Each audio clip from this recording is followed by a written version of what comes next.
Au début, les muscles se contractent. La bouche s'ouvre. La langue se détend. Ça m'arrive minimum 3 fois par semaine. Les paupières se soulèvent. La peau plisse.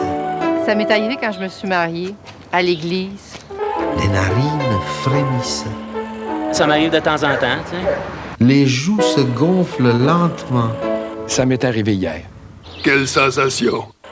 La mâchoire tressaille et s'abaisse. Oh, une bonne dizaine de fois par jour. Au moins une fois par semaine. 17 minutes en moyenne. Tous les secondes, tous les minutes. Oui, souvent. Surtout en auto. Ça m'est arrivé seulement une fois. Tout compte fait, là, au moins 2 fois par semaine. Ça commence avec des inspirations profondes et c'est suivi par une série de contractions presque spastiques du diaphragme, du larynx, de l'épiglotte, ébranlant toute la cage thoracique. La tête perd son assise. Parfois, le tronc se redresse au point de pencher vers en arrière. Ça fait du bien au moral. Dans certains cas, le sujet se plie en deux. Il n'arrive pas à se tenir debout. Il s'écroule et même il s'accroupit s'il ne va pas carrément jusqu'à rouler par terre.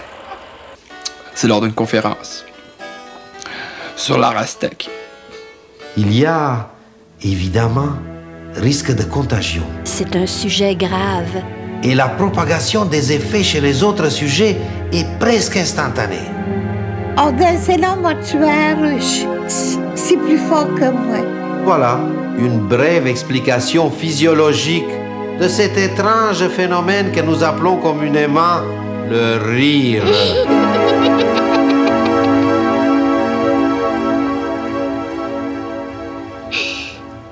Le rire.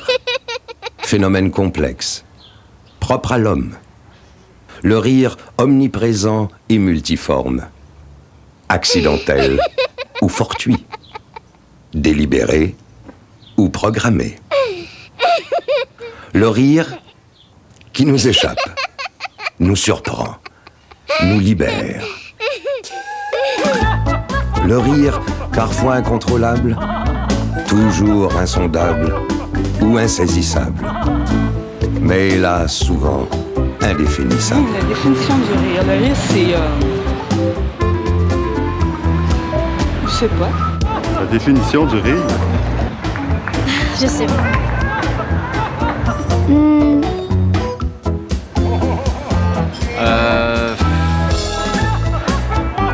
That's a tough question. Ben, d'après toi, qu'est-ce que t'en penses?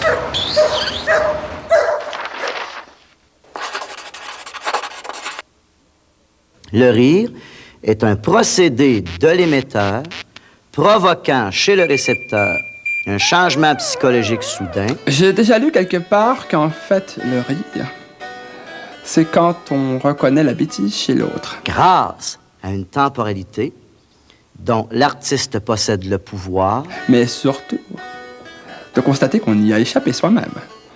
On va y aller par un exemple. Quel rire? Vous parlez des placements à rire dans vous? Tiens. Le rire n'est pas encore coté. Intéressant, hein? Le rire, c'est ce qui nous sort de prison. Excusez-moi, mais c'est pas le bon journal. Le rire, c'est ce qui nous libère, c'est ce qui nous sort de prison. Le rire, c'est la bonne partie dans la vie. C'est être fou. C'est l'infantilisme du désespoir. C'est une façon un peu de dédramatiser puis de désacraliser certaines choses aussi. Le rire, c'est l'orgasme de l'esprit. Ah, c'est ça, le rire. Ouais. Moi, ça me fait bien rire parce que je parle de ça à ma femme, elle trouve ça assez plate.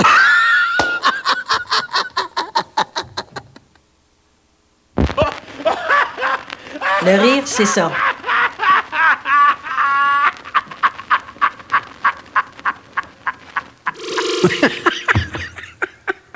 Plus on est sophistiqué, moins on rit. Fait que les Québécois, on doit pas être bien sophistiqués, on rit à tout. De ce temps-là, en tout cas au Québec, on dirait que c'est plutôt une espèce de matière première pour faire des festivals. Au Québec, il y eut le catholicisme. le créditisme, le syndicalisme, le culturisme. Il y a maintenant l'humorisme. Ce qui était, il y a 25 ans, considéré comme un art mineur, un peu dérangeant, est considéré maintenant comme un art qui doit avoir la première place. Plus qu'un art, le rire est devenu une véritable religion. Religion. Le rire, c'est Dieu. Les bibliothèques regorgent d'écrits plus ou moins savants sur ce phénomène fugace, volatile. Ils sont tous là, prêts à être consultés. Des kilomètres et des kilomètres de livres, à travers quoi il faut faire un choix, mais c'est pas vrai. Dans le fond, il faut tout apporter. Alors, voilà la masse d'informations qu'il faut disséquer, digérer, étudier, analyser. On est rendu à 1837 titres à travers le monde de 37 disciplines différentes qui ont fait des recherches fondamentales sur le rire. De brillants statisticiens ont sûrement déjà calculé avec le plus grand sérieux le poids du papier qui a servi à disserter sur le rire. Le rire, c'est merveilleux pour des scientifiques. Un vrai trésor, parce que c'est mesurable avec beaucoup de précision. Ou estimer avec exactitude que les phrases qui ont tenté de le définir, mises bout à bout, feraient plusieurs fois le tour de la Terre. Des kilomètres et des kilomètres de livres, 1837 titres à travers le monde, la masse d'informations qu'il faut disséquer, digérer, étudier, analyser. 37 disciplines différentes qui ont fait des recherches fondamentales sur le rire. Que signifie le rire? Qu'y a-t-il au fond du risible? C'est par ces questions que le philosophe Henri-Louis Bergson débutait son essai sur le rire il y a déjà près d'un siècle. Je vous trouve, cher ami, d'une prétention superfétatoire, de vouloir démasquer cet étrange phénomène qu'est le rire. Et si vous voulez mon opinion, je n'ai jamais beaucoup aimé cette photographie de moi. Bergson, c'est le plus lu à travers le monde depuis 1907 sur le rire. Non. D'abord à cause de la beauté de son style, et en plus, c'est le plus beau fraudeur intellectuel que je connaisse, à un sens. Si vous pouviez trouver mieux... Parce que personne n'est allé dire au public ce qui se passait chez l'émetteur. Non plus. Il a dit ça au récepteur. Peut-être. Puis il a dit au récepteur... Ah, celle-là, j'aime bien. Comment ça marchait chez l'émetteur, puis l'émetteur chez le récepteur. Nous disions donc, il faut qu'il y ait dans la cause du comique quelque chose de légèrement attentatoire. Attentatoire? J'ai jamais entendu ce mot-là. Pourtant, je fais des mots croisés, ça fait longtemps. Et surtout, de spécifiquement attentatoire à la vie sociale. Attentatoire. Attentatoire, c'est une mauvaise prononciation de « attends ce soir ». Je sais pas. Je regardais dans le dictionnaire en rentrant. Attentatoire. Juste de me le dire, là, tu sais, je viens ses nerfs. Alors, pour 20 points, éplez le mot attentatoire. Ça s'appelle comme ça se prononce. Et comment ça se prononce? Mais comme tu l'as dit, c'est parfait. E-I ou A-I? Voilà, E-I, 10 points pour vous. Mais qui sont donc ces énergumènes? Ben, c'est RBO, le groupe d'humoristes. Vous connaissez pas? Non, je suis désolée. Prenez garde à vous le jour et la nuit, dans votre dos ivri. Quel rigolo. Qu'est-ce que c'est ça? Qu'est-ce qui se passe? Ça, c'est de l'animation et c'est totalement inoffensif. Ah, de l'animation. C'est bon. Ainsi donc, à la page 920 du dictionnaire Larousse, le rire est défini comme l'expression d'un sentiment de gaieté. C'est un peu court pour un sujet aussi passionnant. En 1862, le Français Guillaume Benjamin Duchesne isolait le mouvement propre à chaque muscle de la face et lui associait une émotion ou un sentiment. Photographie à l'appui, Duchesne découvrit que la contraction artificielle des muscles zygomatiques d'un seul côté du visage ne suffit pas à produire un sourire sincère et n'empêche pas la présence, dans l'autre moitié du visage, d'une expression contraire. Darwin, dès 1872, développa une thèse affirmant que l'homme préhistorique riait pour signaler l'absence de danger et désarmer ses ennemis. Le rire serait-il donc d'abord une émotion qui apparaît à la cessation du danger? Mais le rire est une émotion. Et le centre de cette émotion se trouve ici, sur la partie la plus ancienne et la plus intime du cerveau. Celle-là même qui n'a pas changé depuis la préhistoire chez la plupart des êtres humains. Si nous regardons de plus près, nous voyons que c'est là où siège également l'anxiété, l'optimisme, l'extase, le désespoir, la volupté, le dégoût. Mon Dieu, vous qui êtes infiniment bon et infiniment aimable, vous devez sûrement être infiniment propre. Fait que, arrangez-vous donc les vidanges passent. Puis il y eut ce que certains appellent l'évolution de l'espèce humaine. Mon Dieu, vous qui êtes infiniment bon et infiniment aimable, vous devez sûrement être infiniment propre. Fait que, arrangez-vous donc les vidanges passent. L'évolution qui permit aux émotions de se trouver partiellement soumises au contrôle de la raison. Puis c'est Chris de vidange. Toi, ma vieille Chris, moi te mettre au vidange. Je sais pas ce que je viens faire, là. Moi, parler d'évolution, je suis assis... L'évolution, c'est qu'on est rendu là dans le film, puis le film va évoluer, mais là, tu sais, évoluer vers quoi? En tout cas, si c'est héréditaire, ma Jumbo, c'est pas de toi qu'on retient ça. Plus on rit, plus on développe son sens de l'humour. Parce que le rire, comme on vient de le dire, c'est une émotion.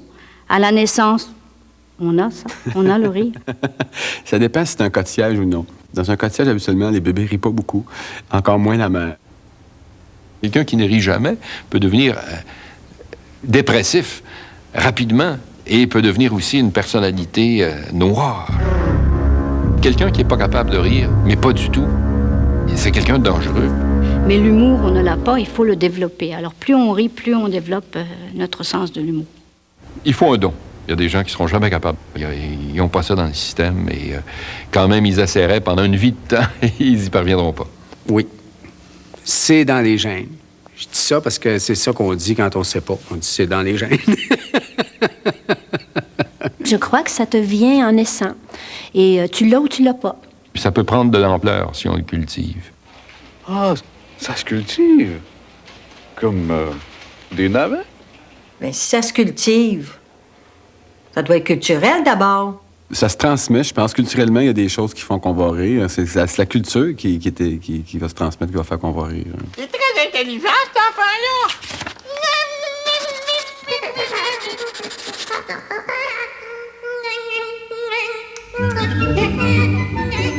L'apparition du rire chez le jeune enfant a toujours suscité la curiosité des chercheurs. D'aucuns prétendent même avoir déjà décelé un certain sourire ou rictus chez le fœtus. Piaget a découvert que l'apprentissage du rire chez l'enfant commençait d'abord par le rire sensoriel à l'âge de 2 mois et demi, à peu près, le rire perceptuel à l'âge de 8 mois et le rire conceptuel à l'âge de 2 ans et demi.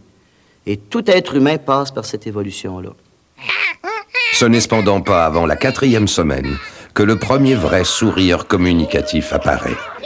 Il répond à une voix connue et reconnue. Les premiers éclats de rire qui bouleversent les parents n'ont lieu en général qu'à partir du 4e ou du 5e mois. Minimum! Nous avons tout fait, mais vraiment tout fait pour exposer notre cher petit Georges Hilaire à des formes d'humour raffinées. Nous l'avons initié à Molière, De Vos, Sol, Woody Allen, Jerry Lewis. Et regardez plutôt ce qu'il fait rire.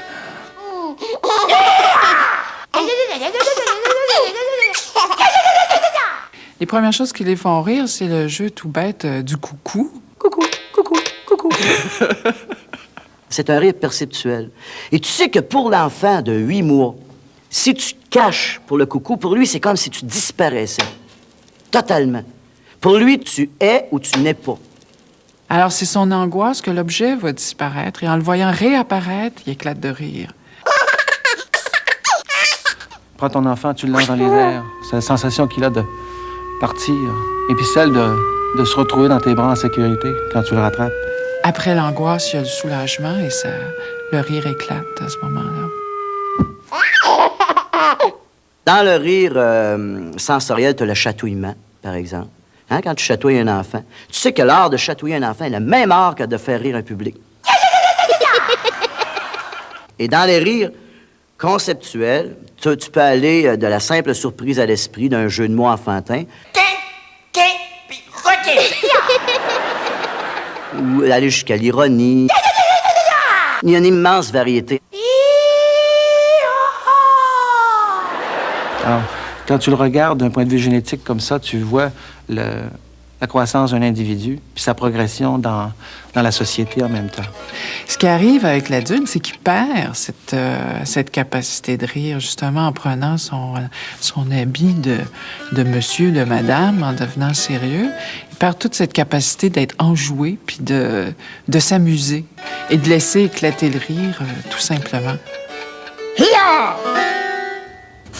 La vie est truffée d'événements, d'images, d'attitudes, de souvenirs qui invitent au rire. J'y pense. Plusieurs occasions nous sont données de rire chaque jour. Je me sens visée. Toute jeune, un souvenir précis. Non, je peux pas. Moi, c'est quand je suis fatiguée, puis on s'endort tard, puis on raconte des jokes plates. Je me rappelle des Three Stooges. Quand on me chatouille, des fois, je pense que je vais mourir de rire. J'ai soufflé tellement je ris. Les Baronnets, parce qu'ils étaient trois aussi. Ben, moi, c'est surtout les choses inattendues.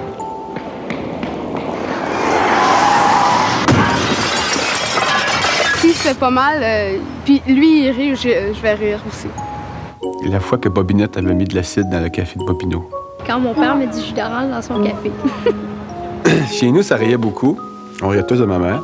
Ben, c'est quand mon père fait des blagues à la table. Non, on riait de la nourriture. Les jokes plates. Et on riait de sortes d'affaires. Maurice Vachon, qui a été un des plus grands humoristes au Québec, c'est malheureux qu'il n'a pas été reconnu comme tel. Quelle sensation! Je me rappelle la fois que... Oh!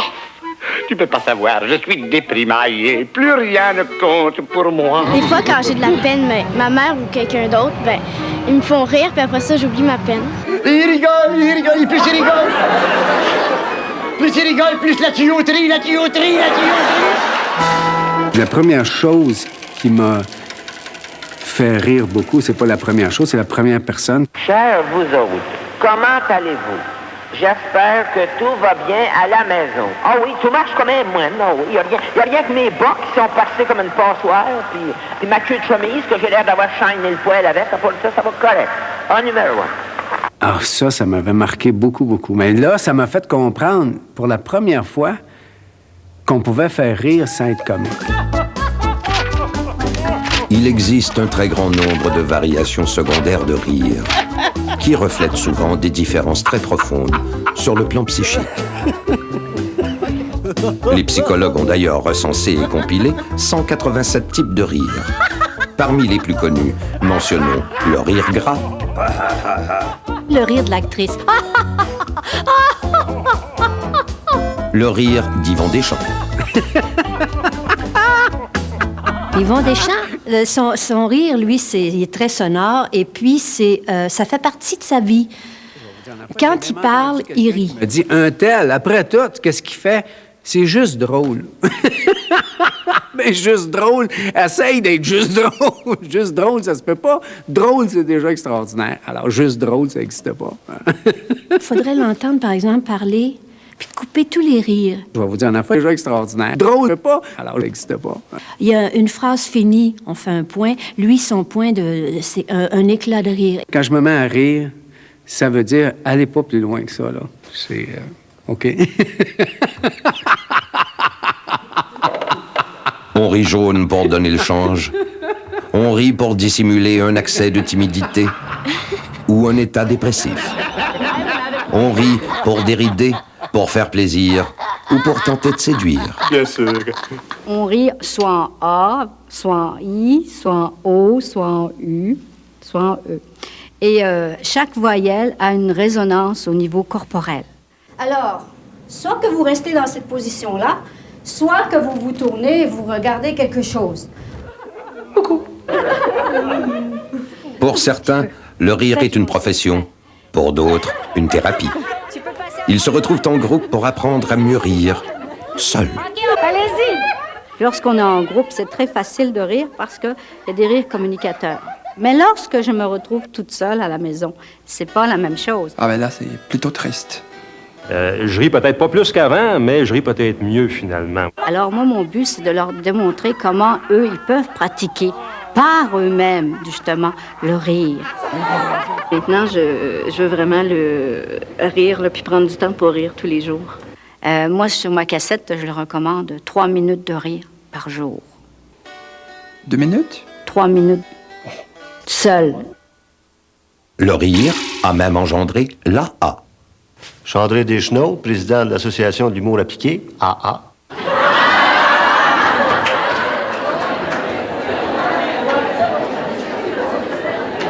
Pour quelle raison des profs qui ont enseigné les mathématiques, l'histoire, la géographie, le droit, n'importe quelle matière, pour quelle raison ces profs-là n'utiliseraient pas de l'humour?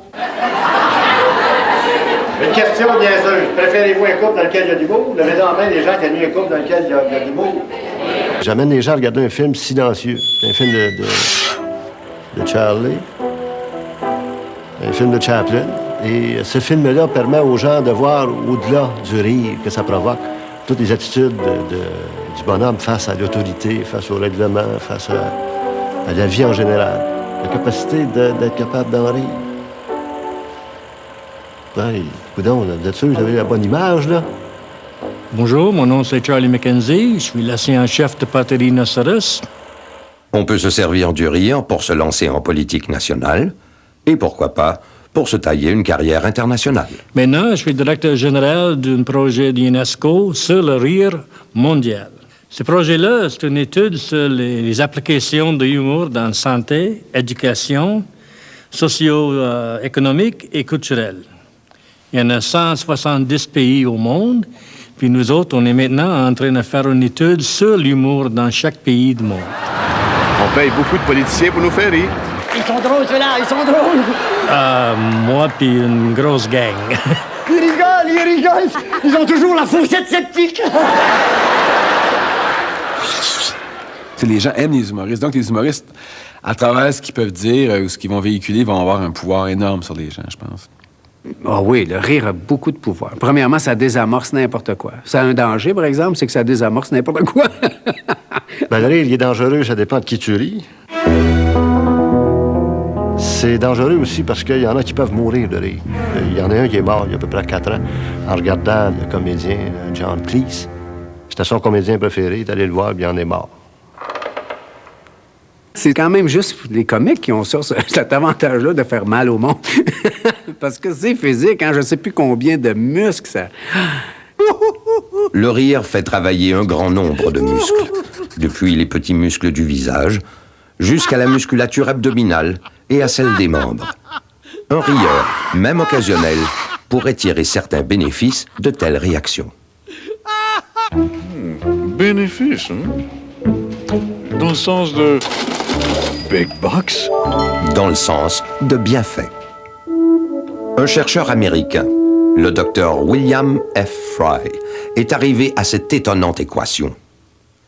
Une centaine de rires équivaut à 10 minutes d'exercice à la rame.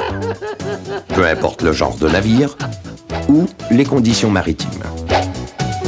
Cette gymnastique produite sans effort l'a incité à qualifier le rire de jogging intérieur.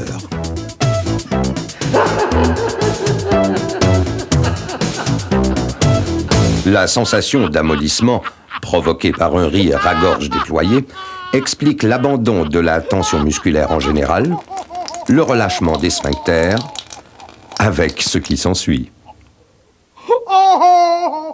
Que c'est le beau de pouvoir faire pipi dans tes culottes quand tu vis d'avoir cette aisance-là. Je suis pas capable, j'ai trop honte. Ça m'arrive très souvent, je vous le dis de suite.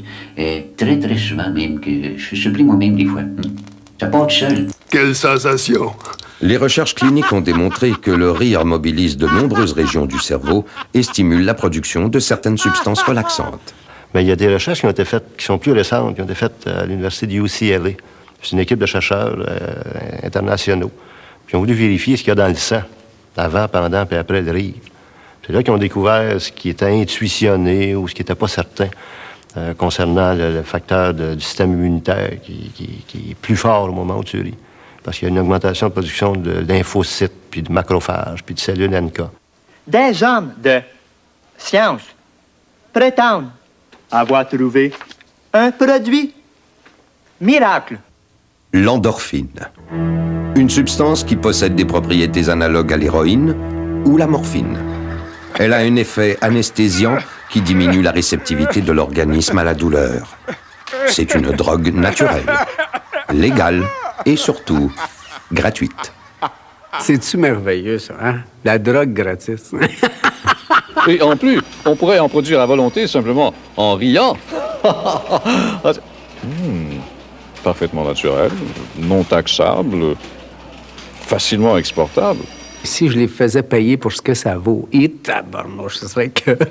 Il y aurait sûrement moyen de monter un gros trafic avec ça, que dis-je? Un cartel international. Ils trouvent ça cher, 25$ pour rire, hein? Mais là, s'il fallait que ce soit la shot de morphine, hey... Ah oui, mais il y a un petit os. There's a boner. Et comment extraire cette morphine, hein?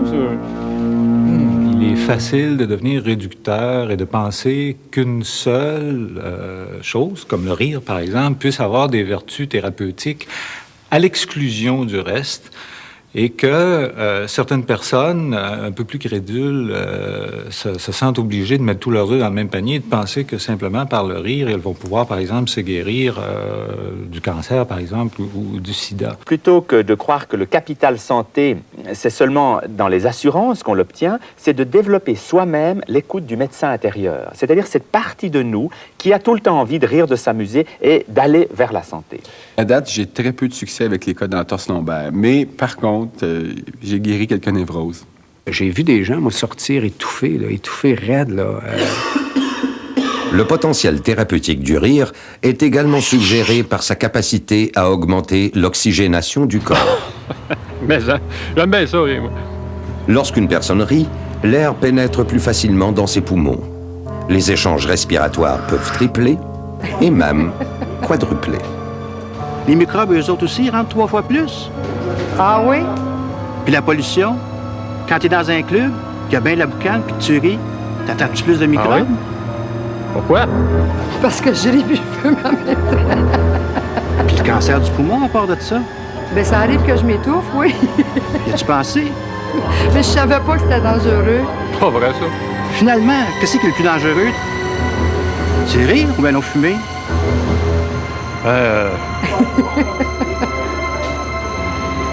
Arrêtez de rire.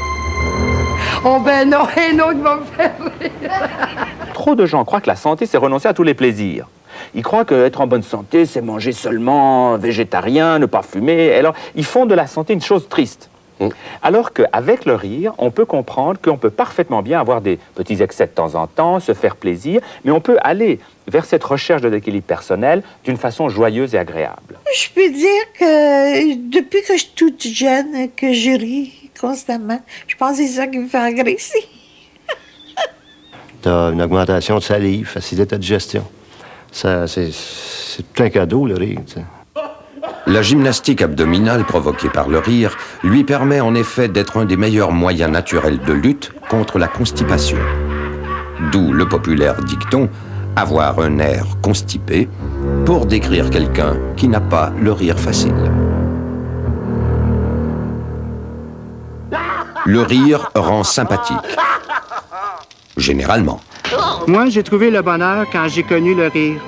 C'est comme ça que j'ai aussi connu Solange. Je vous le recommande fortement. Le rire favorise non seulement les rencontres, mais il a également des effets bénéfiques sur les relations de couple. Le côté sexualité est extrêmement important, mais je pense qu'on vit quand même debout à la verticale longtemps aussi. Et ça aussi, ça a une certaine importance. Si on rit le jour, sans doute que la nuit sera propice au rire également, oui. Chaque fois que je veux me faire aimer, je fais une joke. Souvent, beaucoup de troubles à faire l'amour, moi, parce qu'on rit trop. Lorsque vous faites l'amour auprès de votre partenaire, est-il au courant? Ils ont fait une comparaison entre la courbe de l'orgasme puis la courbe du rire. C'est la même affaire. Quelqu'un te raconte une histoire puis t'écoutes. Si une femme a besoin de 3 hommes pour atteindre le niveau sexuel en auto, Là, tu montes tranquillement puis... de combien d'hommes aura-t-elle de besoin si son mari possède seulement son permis temporaire? Quand ton esprit comprend, là, il est content d'avoir compris, puis là, t'éclates, puis l'éclatement se propage au corps. Le corps réagit par le rire. Mais c'est l'esprit qui a compris quelque chose. C'est drôle comme réaction. Puis c'est un plaisir. Puis c'est plus facile à avoir que l'autre, des fois. Attendez, il y a quelque chose qui est lu, qui est aimé, qui fait du bien. Le Dr Rubinstein. Ça, c'est populaire. Moi, je ne l'ai pas lu. Mais quand même, il y a des gens qui utilisent ce livre-là pour se faire du bien. Le docteur Henri Rubinstein a d'ailleurs effectué d'importantes recherches sur la relation sexe-rire chez le couple. Bien des gens auraient tout intérêt à connaître et mettre en pratique sa théorie.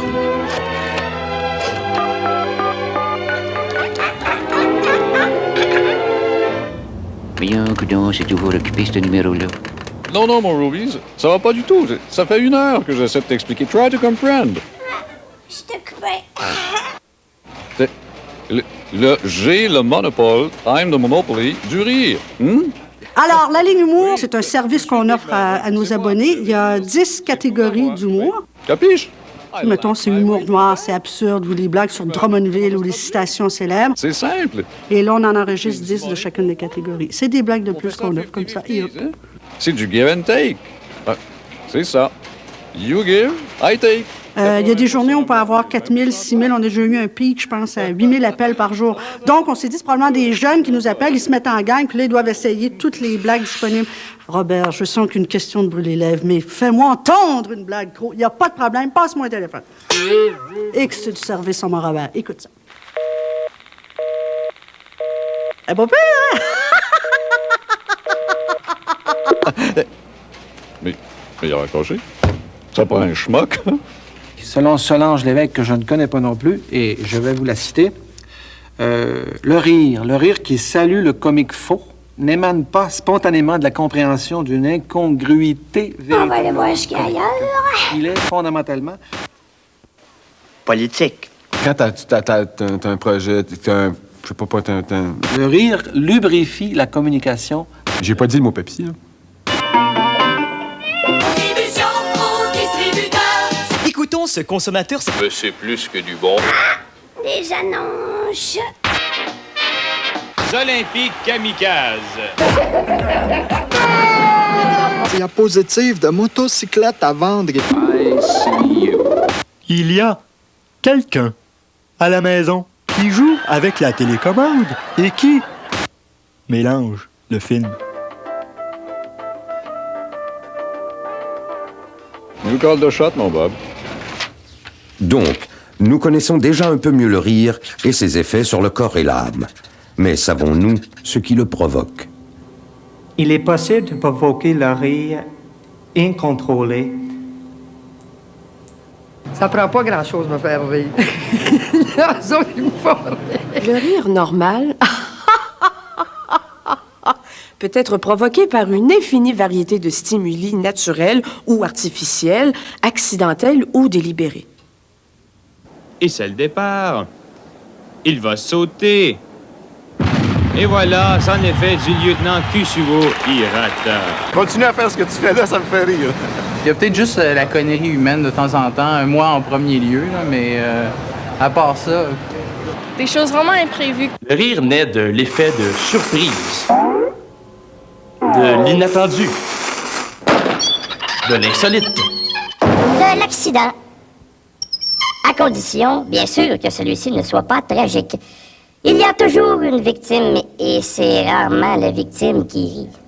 Il est possible de provoquer le rire incontrôlé en déréglant le fonctionnement du cerveau à l'aide de produits chimiques et de gaz élérants.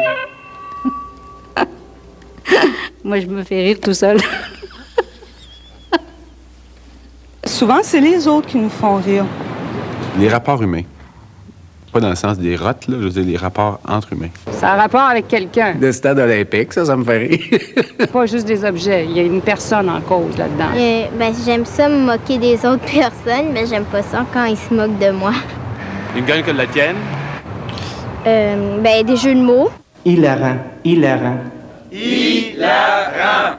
Hilarant, hilarant, hilarant. Font rire aussi depuis toujours les défauts physiques et moraux, les anomalies du corps humain et les anomalies des caractères. J'ai le mari de Madame Landry qui reste en haut du cherche. Ces rires provoquent le plaisir de la moquerie. Mais oui, mais que voulez-vous? C'est aussi le plaisir de la caricature. C'est le plus beau métier de voyeur au monde. Puis en plus, tu te fais pas arrêter par la police. Serge Chapelot, caricaturiste. Mais moi, en tant que caricaturiste, c'est clair que je lis des autres. C'est du monde. Je me ramasse du matériel photographique, du matériel télévisé. Puis j'apprends à haïr la personne que je dessine. J'essaye de voir tout ce qu'elle a dans la face, qu'elle essaye, elle, de cacher. J'aime pas les gens plates, straight et ordinaires. Par contre, une chance qu'ils sont là parce que ça nous donne des sujets pour dessiner. Je te regarde, toi, là. J'aimerais ça te dessiner. J'aurais un grand plaisir à faire ça. Le rire peut également être provoqué par des procédés mécaniques et ou électroniques. Font rire également depuis quelques années les fameux rires en boîte, cette célèbre invention du professeur Pierre Van Bruggen qui a révolutionné le faire rire moderne et qui fait maintenant partie intégrante de notre quotidien sonore. Tu sens le rythme, Mike? Non, je sens la transpiration. Oh, Mike, c'est mon père qui arrive. Vite, cache-toi.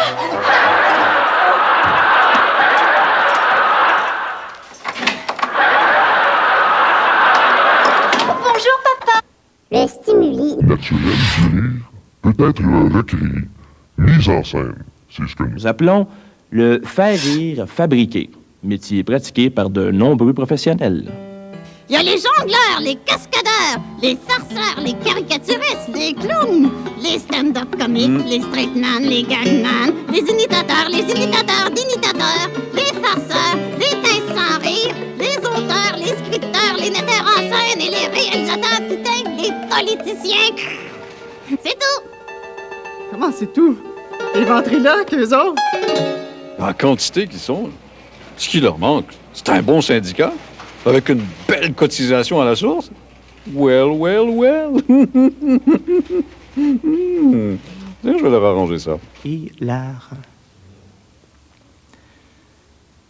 Il est possible de provoquer le rire incontrôlé en déréglant le fonctionnement du cerveau à l'aide de produits chimiques ou de gaz élérants. L'humoriste, souvent, est un soliste. Il est là, pris chez eux tout seul, à écrire ses textes, à trouver des lieux pour se manifester, pour essayer ses gags. Alors, les gens nous demandaient, est-ce qu'il y a une place où je pourrais aller? Est-ce qu'il y a des ateliers qui se donnent? Est-ce qu'il y a des ressources quelconques, donc, où je pourrais travailler mes affaires, travailler mon matériel? L'École nationale de l'humour a été fondée en 1988. L'École nationale de l'humour a été fondée en 1988 avec l'appui du ministère de l'Emploi et de l'Immigration. Et maintenant, l'école continue de façon autonome.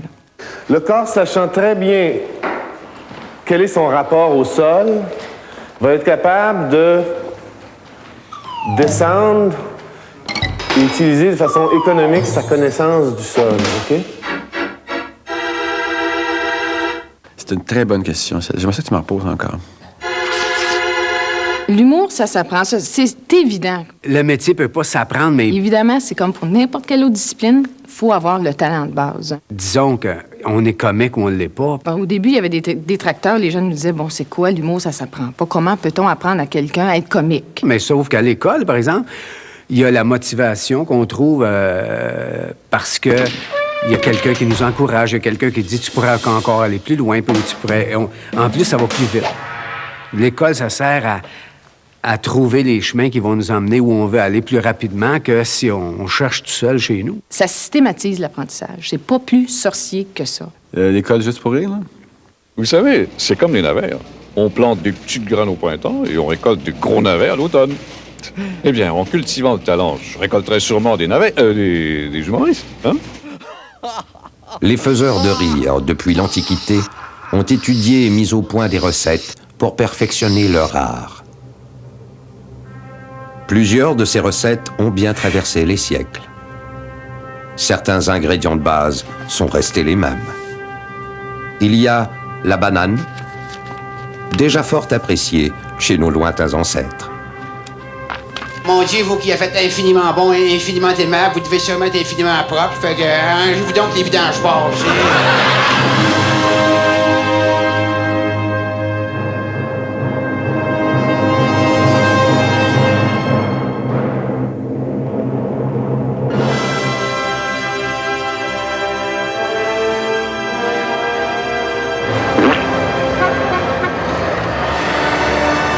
La façon de la prêter a peut-être évolué, mais le plat final demeure aussi juteux. Il y a aussi la tarte à la crème, parfois indigeste, surtout servie de cette façon. La chute d'un gag doit arriver précisément, minutieusement, exactement au moment où on s'y attend le moins. Ça, c'est les tartes aux crèmes d'en face. Ça, c'est universel. N'importe quel pays, le monde est rire à ce gag-là. C'est de l'animation, hein? Ça, c'est un vulgaire effet vidéo pour aller consulter encore une fois votre dictionnaire. Gag, effet comique jouant sur la surprise. Le gag, c'est un système antivol, ça? Il y a eu 3 tentatives à travers l'histoire de compilation de ce qu'on appelle les situations du risible. Ça a été par Sully en 1905, par Monroe en 1954 et par John Morrell en 1983. Pour nous autres, dans nos études, on a déjà trouvé plusieurs, mais c'est difficile de dire exactement s'il y en a 6 ou 9 ou 12. Il y a tellement de sortes différentes de gags.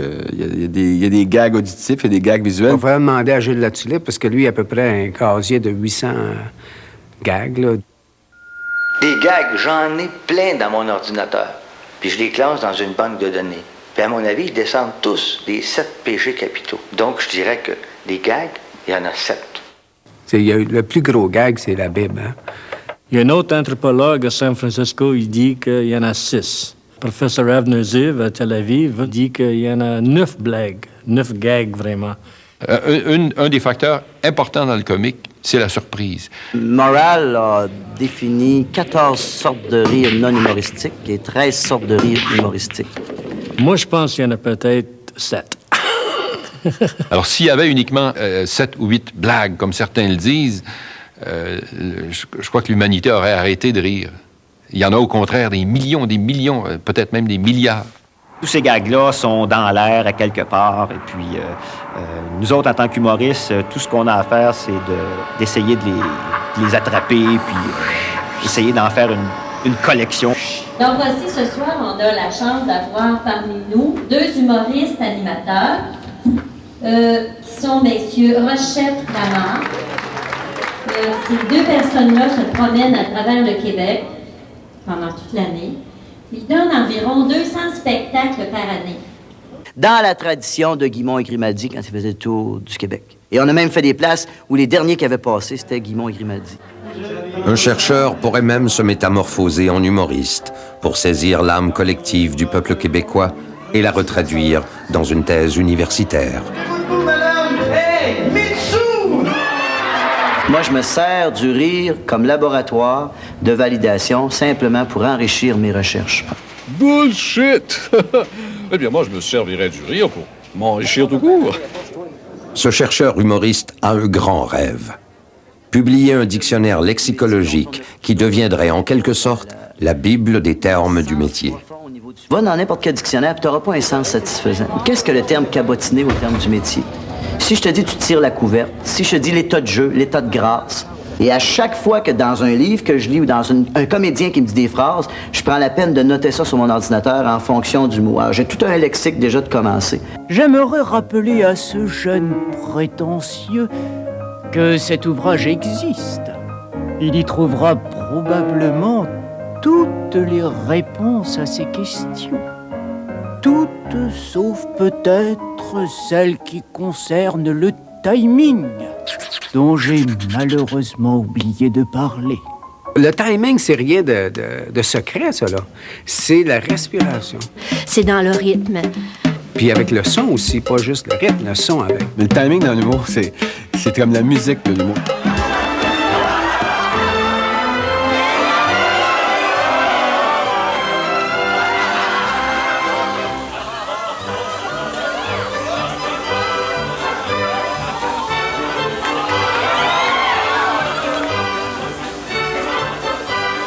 Il y a une personne qui posséderait vraiment la science du timing au Québec. Il y en a une, c'est la Poune. La Poune? Je lui demandais c'était quoi le timing. Elle disait... C'est bien simple, mon petit garçon.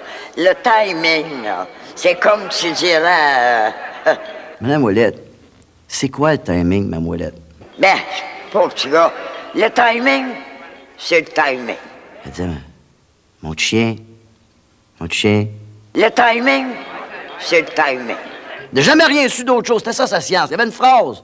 Mais ça m'a pris 4 ans d'université pour comprendre que cette maudite phrase-là, c'était la plus belle intuition de ce qui se passait chez le récepteur. Ah, c'est pas toute la science du timing, mais m'a dire une affaire, par exemple. C'est déjà quelque chose de bien beau d'avoir une phrase de même.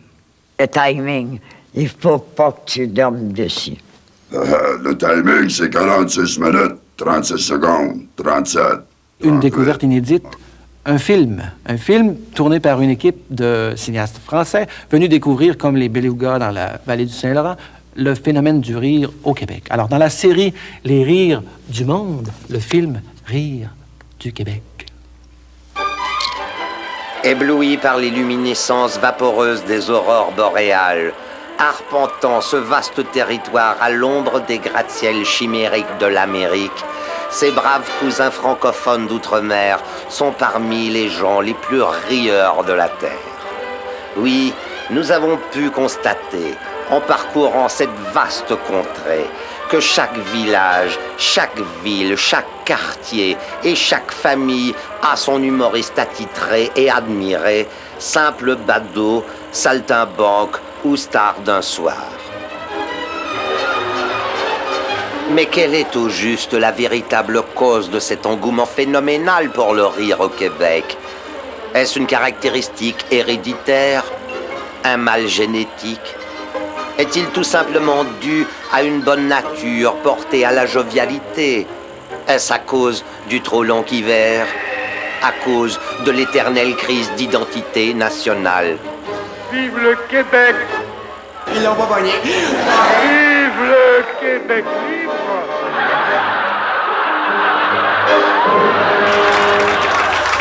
Ah bon, elle était faillante, celle-là. Est-ce que le rire au Québec s'inscrit dans une perspective sociale et culturelle engravée dans le subconscient collectif du peuple québécois et fait-il partie intégrante de son évolution distincte? Oh, la question est profonde. Vous avez sûrement des spécialistes à qui vous pouvez demander ça, qui vont vous répondre. Alors, au début des années 80, je pense que le Québec a vécu une espèce de tournant politique qui a fait que l'identité nationale était difficile à véhiculer, était difficile à défendre. Et c'est le rire qui l'a finalement apporté, par exemple, sur la chanson, sur d'autres expressions artistiques. Et c'était un rire de dérision. C'est le punch, oui. Possiblement que c'est dû au fait qu'on est un petit peuple, puis qu'on est capable de pratiquer de l'autodérision aussi. On est capable de rire d'à peu près n'importe quoi pour pouvoir possiblement s'en sortir. Au Québec, on vit la situation parfaite pour faire rire, parce qu'on vit un drame continuel, celui de se faire assimiler, celui de ne pas pouvoir exprimer nos véritables valeurs. Oh, baptême! Il y a juste à nous autres qui arrivent des affaires de main. Ah oui, mais on peut pas vivre sans vidange. Ça fait 25 ans que je le sais, moi-même. Il vous reste exactement 3 minutes 28 secondes. On fait rire avec très peu. Le rire ne coûte pas cher. Les spectacles où on présente de l'humour sur les spectacles qui, en général, sont rentables. On a tellement récupéré l'humour que c'est devenu une industrie. C'est institutionnalisé. Ça se subventionne sûrement. Il y a des fonds publics qui, par exemple, sont consacrés au musée de l'humour. Il y a un encouragement gouvernemental au festival Juste pour rire. Et il y a même une école où on forme de futurs comiques. Enfin, exactement comme on forme des futurs gens d'affaires. I laugh my way to the bank. Je vais rire à fond de caisse, populaire s'il le faut. Ah! Ah! Ah! Il y a une institutionnalisation qui fait que de façon assez absurde, en un certain sens, le comique est devenu quelque chose de très sérieux. Il nous reste à peine 2 minutes. Le rire est en train d'être banalisé.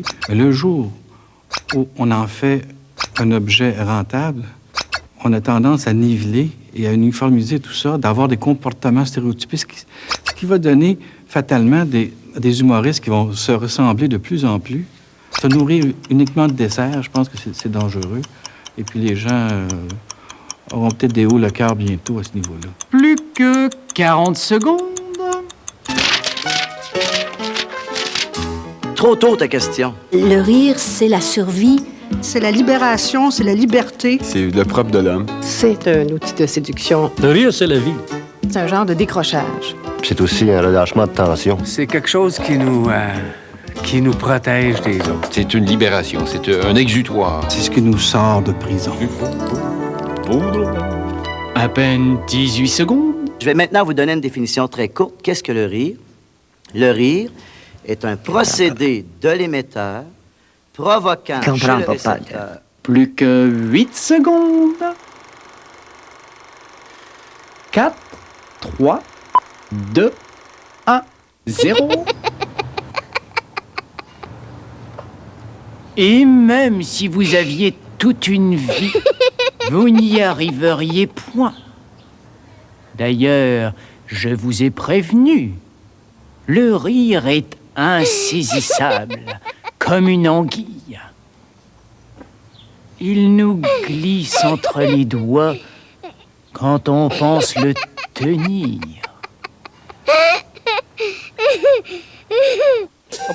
Il y a déjà un festival. Ah bon? Une école aussi. Un temple également. Oh là là, j'ai envie d'en avoir.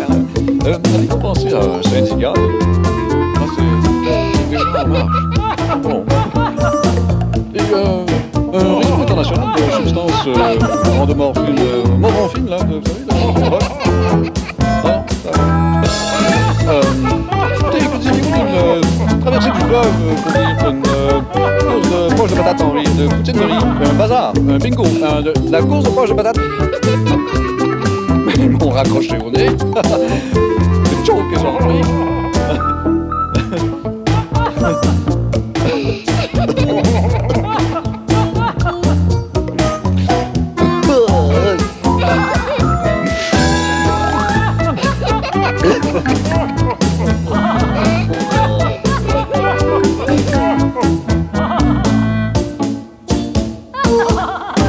Mais voilà la question qui se pose.